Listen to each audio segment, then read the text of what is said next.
Today, you are going to watch me speedrun my own financial distraction as I attempt to cram a top-of-the-line gaming PC into this tiny desk drawer.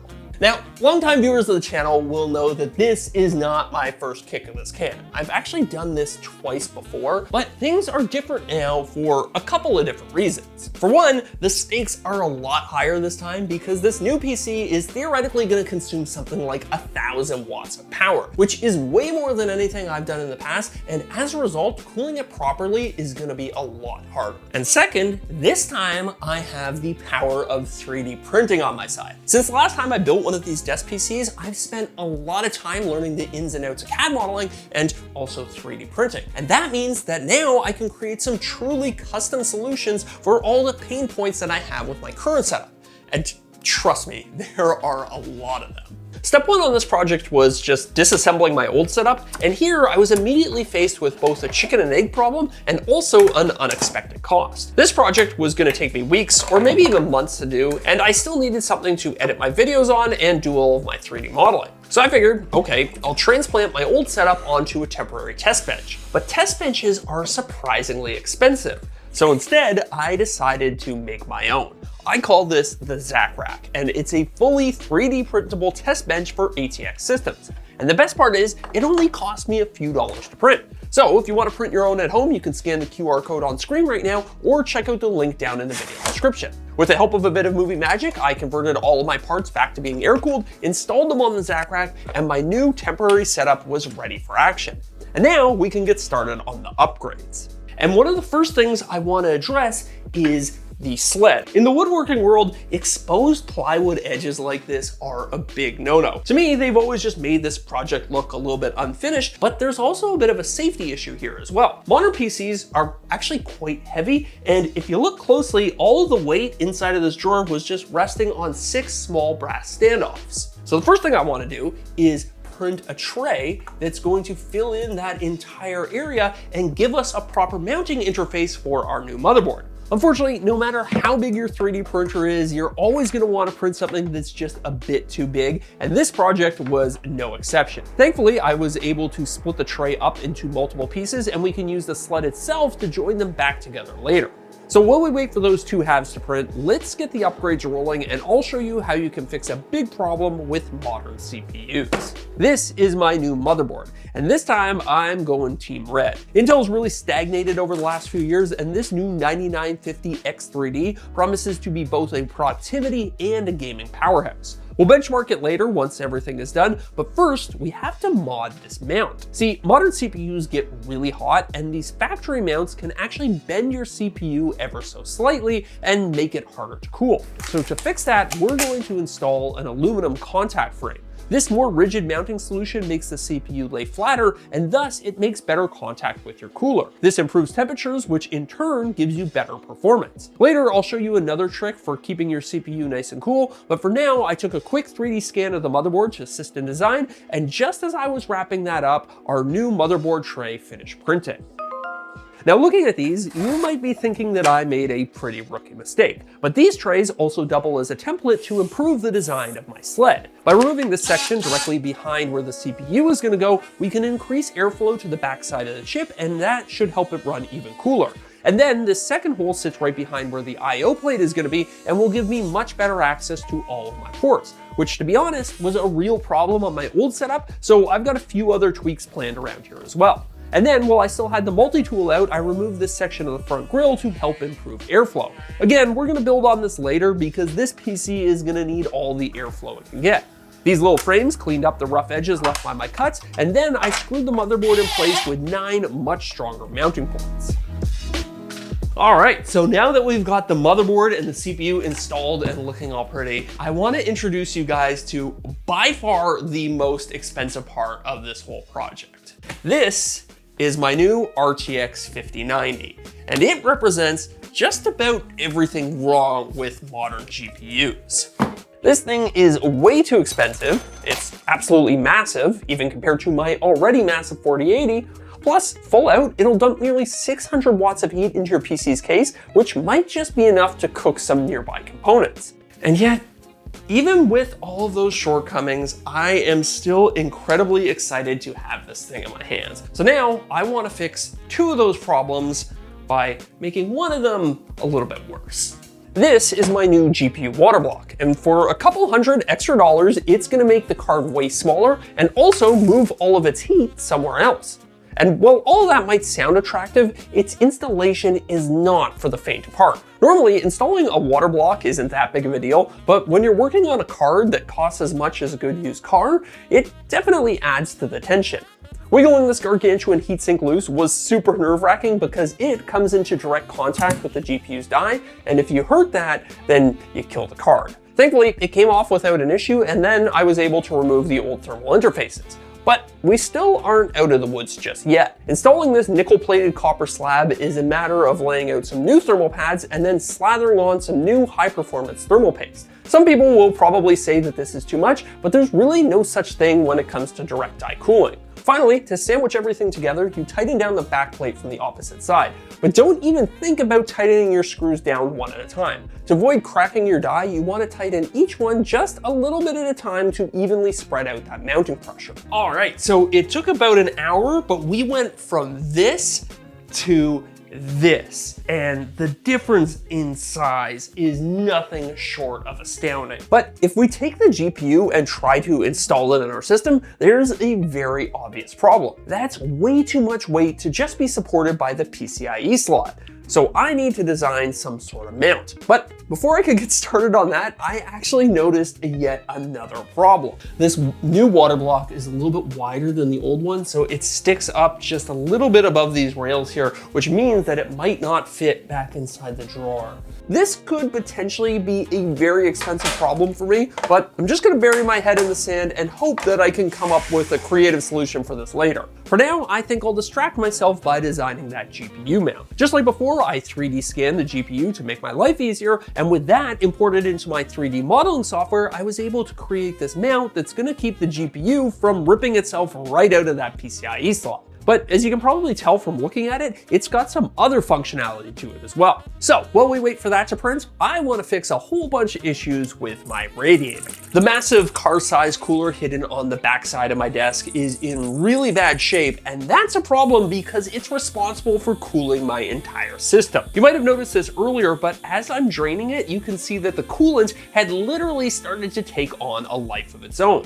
For reference, this stuff used to be clear. Later, I'm gonna do some full-on chemical warfare to prevent this from ever happening again, but for now, I was actually more worried about the outside of the rad. After awkwardly unbolting it, I was shocked to see just how much dust had accumulated on this thing. Not only does this look gross, but it also hurts performance. So while my duster made short work of the mess outside, obviously I was in need of a more permanent solution. Back in my office, I designed a frame to hold a reusable and washable dust filter. But again, this thing was huge and was gonna take a long time to print on my other 3D printer, so I decided to take care of another eyesore. That's right, I'm talking about this horrible mess of wires. It's always bugged me how sloppy this looks, and those wires are gonna get in the way when I go to mount my filter frame. So I just started chopping them off. See, half of these wires are for an RGB function that I don't even use, so there's really no point in keeping them. And by removing all of that extra bulk, I was able to reinstall all the fans with the remaining wires hidden between the fans. This created a much cleaner look, and with all of the wires routed to the bottom of the rad, I was able to loom everything together into a single consolidator run that will connect back to the computer. And now we can finally install the filter frame. Each of the 4 pieces locks into place using the same mounting screws as the fans, and then I cut a large air conditioning filter to fit inside of it. This should catch like 99% of the dust and will be really easy to clean. So now that we've solved most of the issues with my rad, let's turn our attention back to the GPU mount. This is so much better looking than what I had before, and hopefully should be a lot more functional too. The mount itself screws right to the top of the sled, and then the GPU slots into this little notch supporting it along its outside edge. This gives it a ton more support, and now it won't sag even a millimeter. But the whole reason I made this thing so big is because I also want to hide the big ugly power cable that supplies this card with 600 watts of power. Any extra slack gets pushed back into the mount, and then later I'll design a door that covers this all up. Now, seeing as we're already on the subject of power, let's talk about the PSU and another big problem that I want to fix. This 1200 watt beast is the replacement for my old PSU. Technically, it's a bit overkill, but when it comes to PSUs, you always want to give yourself a bit of wiggle room. And that's equally true when you're talking about the PSU's wires. So the problem with my old setup was that the PSU was down here with all the cables coming off the backside over this way. And that blocked access to the I/O port on the motherboard and just made for a really cluttered setup. So my solution was to just 3D print a frame that allows me to slide the PSU up here. Thankfully, this was really easy to design because the PSU is just a simple box, but now that it's there, our GPU connects like so, and we have way better access to all of the I/O ports. So the next thing I want to do is to mount the pump and reservoir combo. And as you can see, this guy takes up a lot of space. And to make matters worse, I actually used to have it mounted to this piece of 3/4 plywood that spanned the entire width of the sled. So I want to now convert it to be a freestanding mount that also hopefully cleans up some of these wires that are coming out of the bottom of it. But as you watch our new mount slowly starting to take shape here, you're probably already getting the sense that just like the GPU mount, it's gonna do more than that as well. We'll get to that soon, but first we gotta get this thing set up. All the wires get routed down through the center section and then they get spit out facing towards the motherboard for easy access. The pump itself slides onto these 4 pins and then the whole thing gets locked into place with 2 screws. I included cutouts around the pump's motor to help with cooling, and now the whole thing is ready to be mounted. But I wanted this to look as seamless as possible, so I also printed this template that locates 4 hidden screws on the bottom side of the sled. This keeps everything looking nice and clean, and also it allowed me to precisely locate the pump, which will be important for some of our parts later. Okay, so let's flip this guy up and oh yeah, that looks so much better. I have much better access to the I/O up here, and overall it just looks a lot cleaner. So while we're on the subject of access, another area that was hard to access in the old setup was the fill port at the top of the reservoir. This tiny little access hole made it really annoying to fill my old setup. And as a result, I never wanted to drain it, which definitely was a big part of the reason that my old loop got so gross. So this new, much larger access hole will make it way easier to service the system and hopefully should prevent me from putting it off indefinitely. But there was no way I was gonna leave it looking this rough, so I also printed this little cleanup panel that covers my cuts and also some of the old screw holes that aren't gonna be used anymore. The next thing I wanna do, I'm simultaneously very excited about and also kind of nervous about. But before we get into that, when I started this project, I was also very nervous about losing all of my mission critical data. So before I started, I backed up everything to my Ugreen DH4300 Plus NAS. Ugreen is the sponsor of today's video, and I am a big fan of their NASs. They've created a user-friendly platform where people can set up bulk data storage locally for way less than you pay with any cloud service. But one thing I didn't appreciate until recently was how you can leverage the powerful hardware inside of one of these devices to do way more than just storage. With full Docker support baked right into UGOS, you can run applications like Plex and Jellyfin. The 8-core CPU inside of the DH4300 Plus can then transcode all of your favorite TV shows and movies and stream them to all of your devices, essentially making you your own Netflix. I also set up Home Assistant on my DH4300 Plus, which makes my smart home even smarter. I can manage all of my devices from a single page, and it adds new functionality by creating complex multi-device routines. And probably the coolest thing I realized I can do is host virtual machines right there on my NAS. I've been trying to learn more about Linux lately, so I've been experimenting with different distros on the DH4300 Plus. Not only has this been a ton of fun, but it gives me a powerful remote desktop environment that I can access from anywhere in the world. So if you want to get your own DH4300 Plus, use the link down in the video description for a 15% discount. And now let's get back to what I was originally so nervous about. I want to bend all the hardline tubing that is going to connect our components. And I'm nervous about it because bending hardline tubes is equal parts science and art. Each section of tubing needs to be heated to just the right temperature, and then it becomes flexible enough to be manually bent. For simple 90-degree turns, it's pretty easy because you can just use a jig like I'm doing here and then trim the piece to fit. But for some sections, like this one that goes from here to here, you also need to incorporate an offset. And this is where that art part comes in. I'd love to tell you that I used an advanced 3D model to perfectly calculate this stuff, but the truth is I just kind of eyeballed it. It took a couple of attempts, but eventually I got something that fit really well. And then it was time for the section that I was really worried about. This last run had two 90-degree turns in addition to a 2-inch offset. And I'll be honest, I worked on this for hours. It took me at least 5 or 6 different attempts, but finally I got a piece bent that perfectly threaded through the base of the pump mount that helps to support these runs, and then I was ready to connect it to my next 3D printed part on the other side.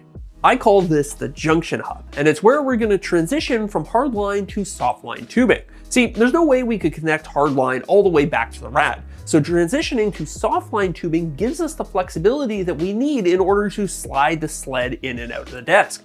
And incorporated into the junction hub is a set of quick release fittings that will allow me to split the system in half for both assembly and servicing.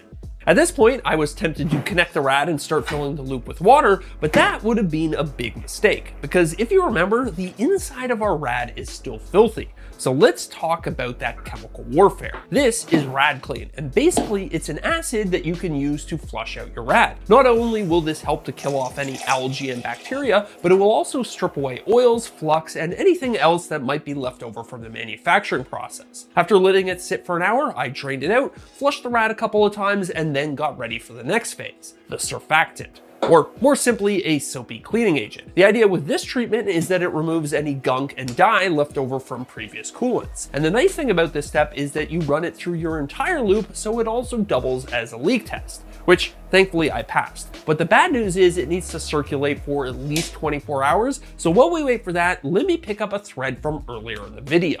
These are low profile drawer slides, and they're the solution to our clearance issue. Remember earlier how the GPU stuck out too far? Well, these drawer slides are about 1/8 of an inch slimmer than the old ones. So after installing them, there's just enough room for our GPU to clear the side of the desk. But unfortunately, that meant my drawer front was now completely out of alignment. So to fix that, I had to remove it, but that also gave me an opportunity to dramatically increase airflow with a quick trip to my shop. Here I secured the drawer front in my CNC and proceeded to widen these openings by just a couple of millimeters on either side. A little back of the envelope math tells me that this should be enough to increase airflow by almost 50%, which is definitely going to help to keep all of our new power-hungry components nice and cool. After refinishing all the wood, I headed back to my office where we're going to do what I promise is the last chemical treatment. Finally, it was time to season all of the metal inside the loop so that it's less reactive with our coolant. Again, this should help to extend the service life and keep everything working optimally for as long as possible. Now, this treatment requires yet another 72 hours to circulate, so while I waited for that, I gave all of our 3D printed parts a huge upgrade. After making a few design tweaks here and there, I started reprinting all the parts in glass fiber reinforced ABS. This stuff is stronger, more heat resistant, and also it's gonna blend in better with our blacked out color scheme.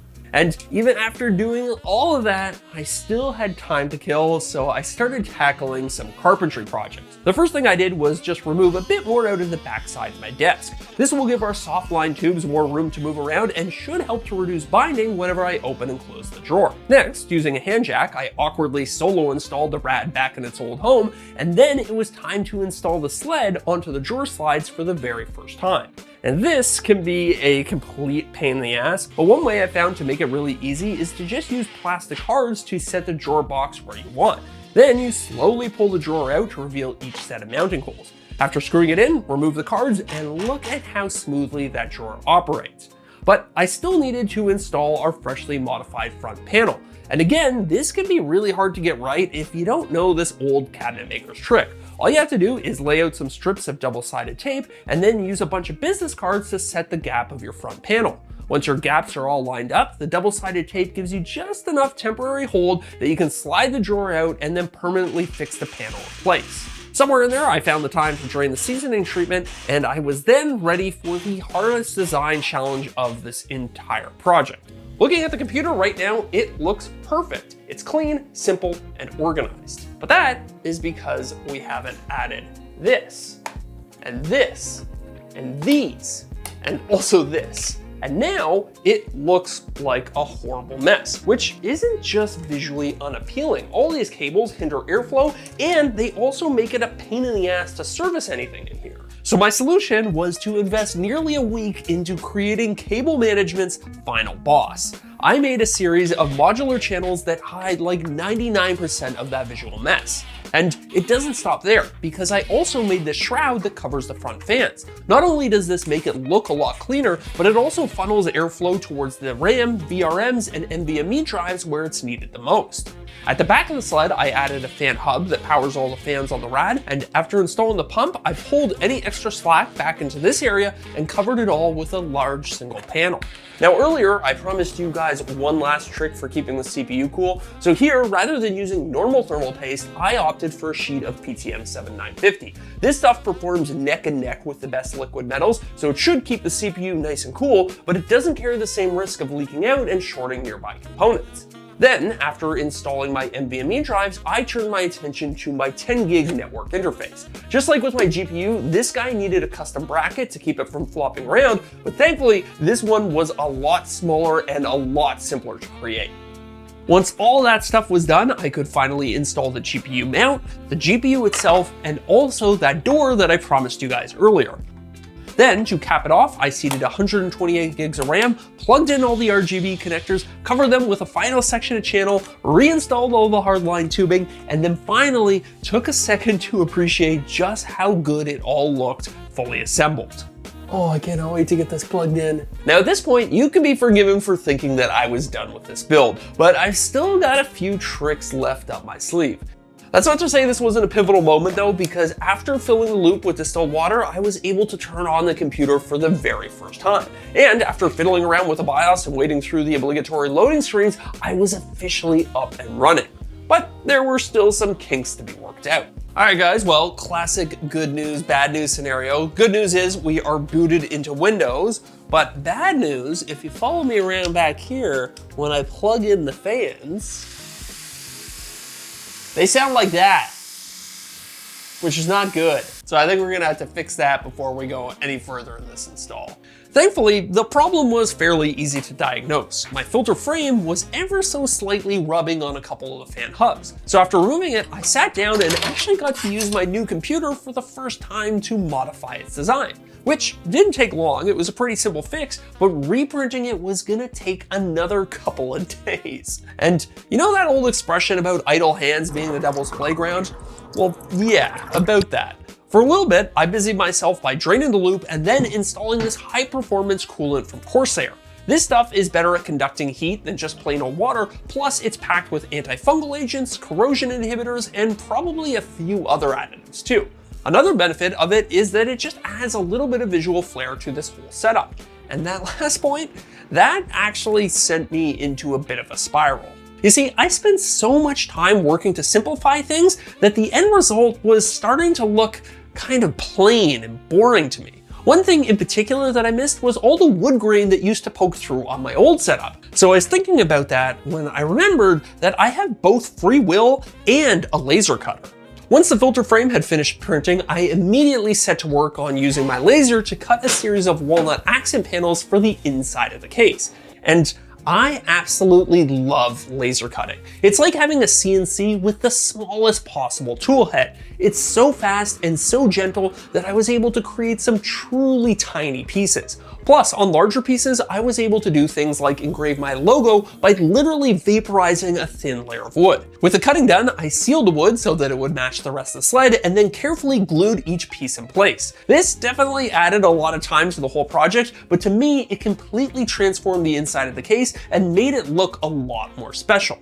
But something still didn't feel right about my logo, so I actually 3D printed a little emblem to go there, which I think is a nice little capstone. Of course, I still had to assemble the new filter frame, and after installing that back on the rad, I was ready to install the computer back inside of my desk. And I'm not gonna lie, this was a very gratifying experience because all of my fussing about better access to the I/O really paid off. All of my cables and connectors slotted right into place, and that included this suspiciously well shielded USB-C cable. It's so perfect. It works so much better than it did before. That USB cable from a second ago is actually a Thunderbolt cable. And the cool thing about it is that it's going to allow us to take all the ports from the backside of the motherboard and move them up here on top of the desk. Or At least it will when it's connected to one of these. This is a Thunderbolt 5 dock, and it's gonna split that 40 gigabit per second link into a ton of easy to access ports. This will allow me to connect all of my wireless peripherals where they'll get the best reception. There's an SD card reader for dumping footage, more USB-C ports than you can shake a stick at, plus it's got its own separate power supply so it can deliver up to 100 watts for fast charging devices like my phone. If you ever want to mount your PC remotely, I cannot recommend something like this enough. In a similar vein, another easy recommendation is a webcam, but not just any webcam. This guy supports Windows Hello IR login. So similar to Face ID, all I have to do is sit down and look at the camera to be automatically logged into my computer. Now, unfortunately, my screen is a little bit too big to mount the webcam up here, so I actually took some measurements of this thing and 3D printed a stand for it that nests it conveniently down here. At first, I was worried that this would be a little bit too low, but honestly, after using this for a bit, this angle is perfectly suitable for the occasional Zoom call. And speaking of zooming, let's talk about performance because this new PC absolutely rips. First off, as you might expect from water cooling, the temperatures are awesome. The CPU idles in the mid 40s and the GPU is in the low 30s. And because that rad has so much surface area, the fans barely need to spin to dissipate heat, which means that the whole setup is whisper quiet at only 40 decibels. Under a heavier workload like Cinebench, the CPU will creep up towards 75 degrees, but that's with all of the power limits completely removed and all 16 cores boosting to like 5.3 or 5.4 gigahertz. Single core I've even seen boost as high as 5.9 gigahertz, which I think AMD has hard-coded as the limit. Now, when it comes to the Cinebench score, it's only about 20% higher than my old setup, but thankfully, that's the worst result of all the benchmarks that I did. My 3D Mark Speedway score more than doubled, Steel Nomad was even higher than that at almost 2.5x, and real-world gaming results are great as well. Games like Cyberpunk showed a 70% uplift in terms of frames per second. GPU temperatures are rock solid too, basically just hanging out in the mid-50s, which is insane when you remember that that GPU is consuming almost 600 watts of power. In fact, the whole setup is insane because just like I predicted, total power consumption is almost 1,000 watts, all while staying whisper quiet and confined to a tiny desk drawer. Now, another very important benchmark for me is video editing because it pushes both the CPU and the GPU at the same time. Here, the time it took me to render one of my typical YouTube videos was almost cut in half. Overall, I am thrilled with how this project turned out. The performance is unreal, I love the way it looks, and it's hard to describe just how much better usability is. This is truly my dream PC, but I am left with one fairly large concern, and that's gonna be the subject of a separate bonus video for channel members. So check that out if you're interested, and if not, don't worry because I think there might just be a follow-up video coming real soon where I address that problem.